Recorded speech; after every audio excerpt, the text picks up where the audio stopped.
Hey, I'm Alex Mackel from Board Game Co, and this is your News and Week in Review, where we're going to dive into a variety of news pieces, our creator spotlight, the videos we covered this week, as well as the games we covered this past week. All of that and more, links and timestamps down below. Before we dive into the full week in review, though, reminder that this is your last call to go ahead and support the channel in its yearly support drive. To be very clear, I don't think I'll ever say no to support throughout the year, but if you do want to go ahead and help through the yearly support drive, I'll throw a picture of the games I'm giving away or whatnot, but the short version is effectively by commenting on that giveaway video, you are eligible to win, and by being a member of the channel either on Patreon, Ko-Fi, or on YouTube members, you have even more chances to win, basically equal to what you're donating or your monthly amount. More information about that will be in the giveaway video if you want to check that out. Anything you can do is much appreciated, helps keep the channel running and all of honestly, no, I'm not going to say that. It helps, it is appreciated, and it certainly helps. Considering the amount of work I put into the channel, it is certainly appreciated and helps. But it is my goal to 100% do this as much as I possibly can. Like, if there's ever a point where I'm like, hey, the channel's gonna have to shut down unless there's more money coming in from it, I'll let you know. But I'm not there yet. I'm not there in any way. I love what I do. I love the opportunity to do what I do. But nonetheless, your support is greatly appreciated and definitely makes things a lot easier, especially when it comes time to spend money on various things like trips and travel and equipment and gear and all of those things. But I don't want to pretend that helps keep the channel running. It does help keep the channel running. I just don't want to imply. I'm terrible at fundraising. Check out that video. Thanks so much. I appreciate you.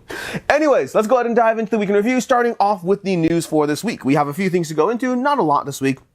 We have Pandora's Legacy, an epic jigsaw puzzle adventure coming to you from, well, actually I'm a little confused. It's coming to you from Ted, Ed, and Post Curious. I guess they teamed up together, which is interesting, because I knew it was Post Curious. I did not realize it was Ted, Ed as well. I assume that's like TED Talks Education. I assume it's something like that. I have no idea. But Post Curious, anything they put out, I'm definitely interested in. So a epic puzzle adventure from them, a legacy game as well. All those things together. Definitely very interested in this one. We have a piece over on Board Game Wire about the Shut Up and Sit Down Presents and Play to Z partnership. Basically, they go into it already. We've talked about it like a few weeks ago, but they go into a bit more detail. They talk about the conflicts of interest. They talk about why they're doing it, what it's actually like, how it's different from Dice Tower Essentials in their mind, because it's very similar on the surface. But either way, if you want to check out a full deep dive into that partnership, especially if you're interested in the games they're producing, or if you're interested in the potential conflict that introduces and how they're managing that, definitely go ahead and read that article.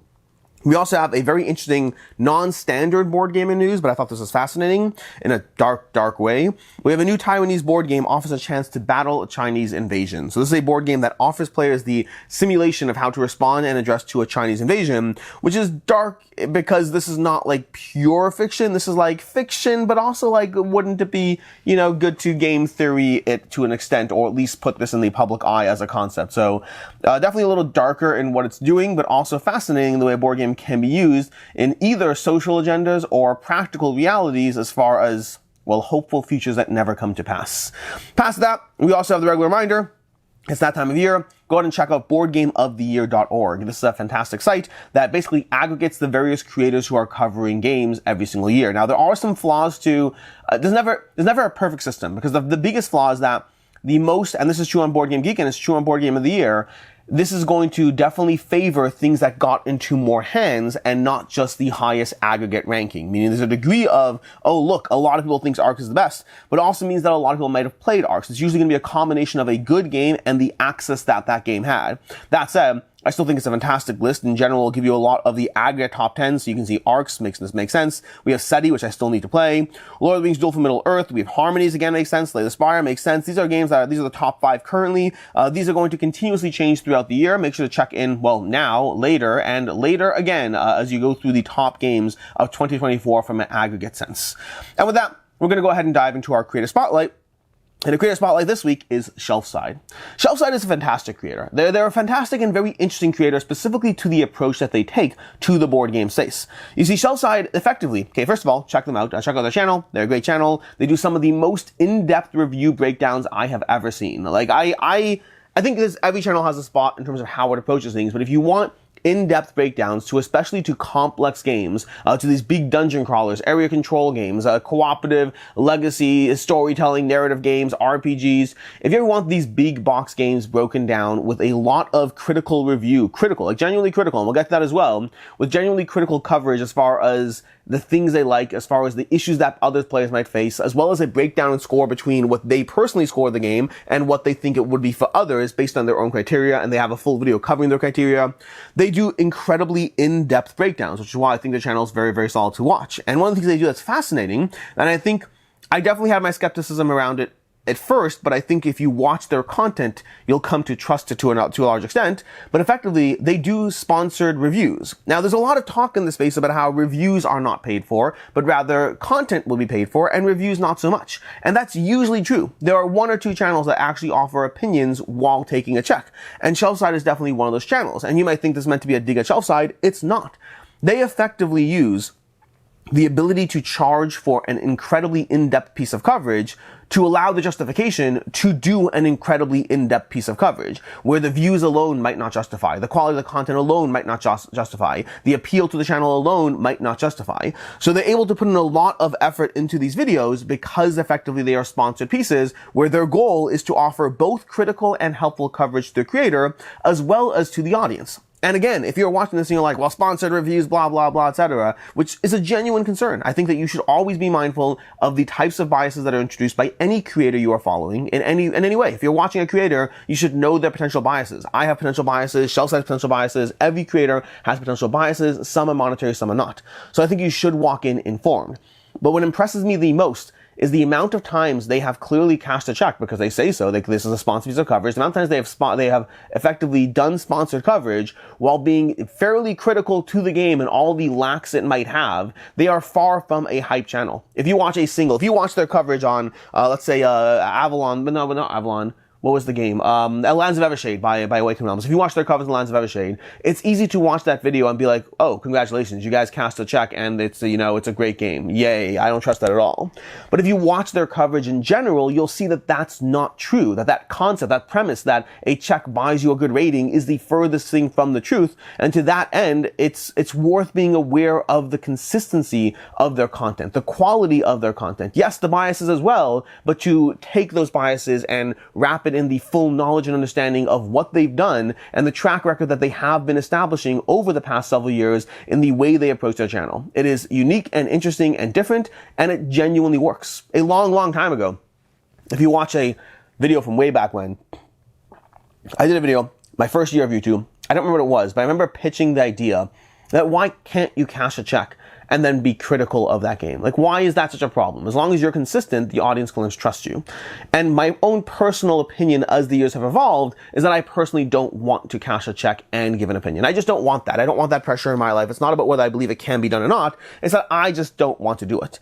But Shelfside, to me, is very much proof that it can be done and can be done well. Again, I highly recommend checking out the channel. I highly recommend the quality of their content, and that's why they are our creator spotlight for the week.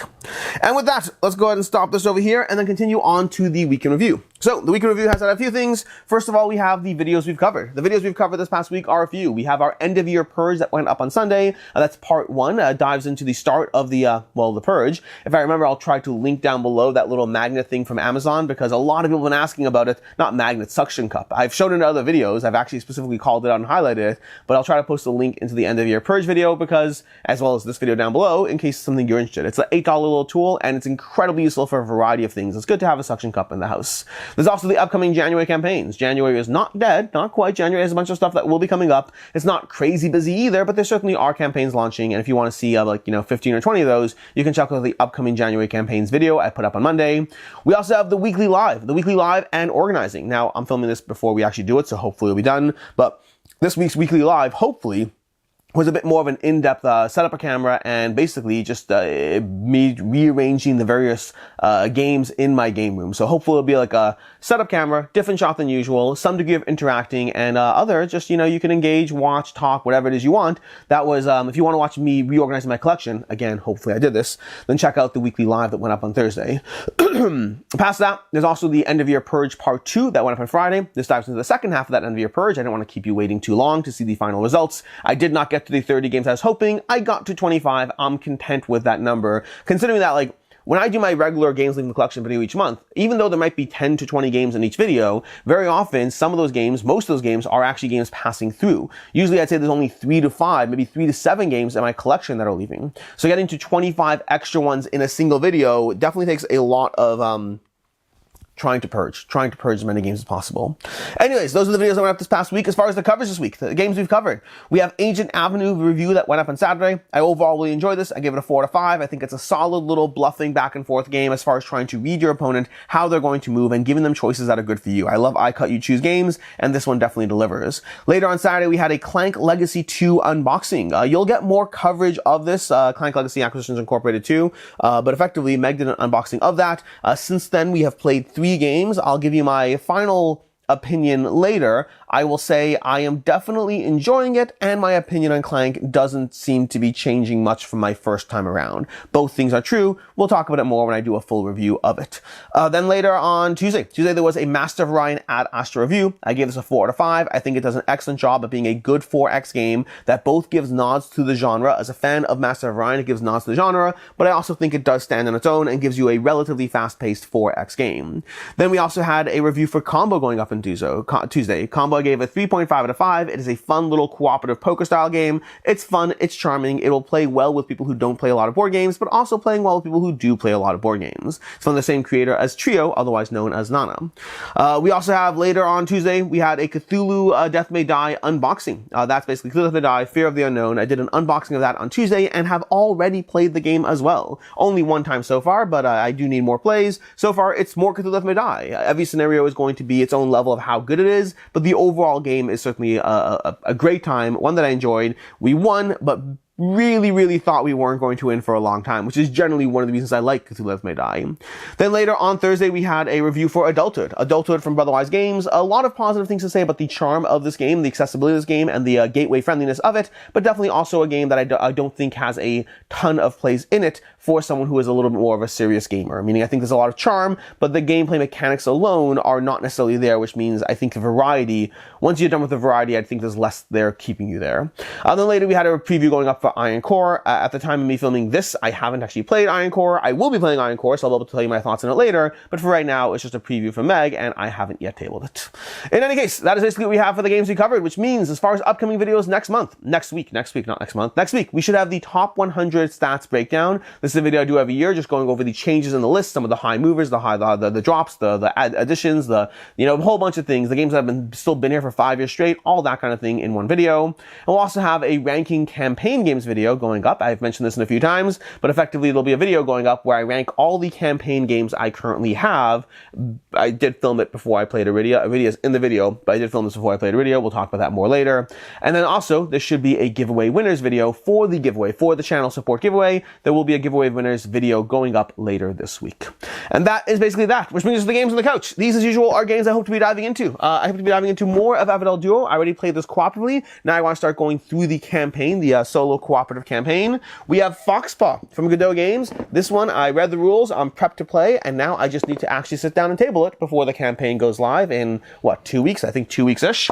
We have Kathmandu. I had a chance to play this at PAX Unplugged, and I'm looking forward to diving into it again properly. I had a demo session at PAX Unplugged. I'm looking to properly play through the full thing. I think it's one of the lighter Stefan Feld games based on my experience so far. The question is whether it'll be interesting enough to last 1 play, 2 plays, 17 plays. I don't yet know. My instinct is it's going to be like Vienna, which is to say I'll enjoy it, I'll play through it, and then probably not keep it, but we shall see. I don't yet know until I get a full depth gaming experience in. As of right now, it whetted my appetite, but I need to play it more. And then we have Unconscious Mind, which I hope to be playing through the Nightmares expansion this week if I'm able to. Fantastic experience from Fantasia Games. Could not recommend this enough. I think it's incredible. But I will be playing it more, and I'm sure I will be talking about it more once I fully dive into all the content. In any case, and until next time, I'm Alex Radcliffe from Board Game Co. I hope you enjoyed this video, and as always, I hope you have a good one.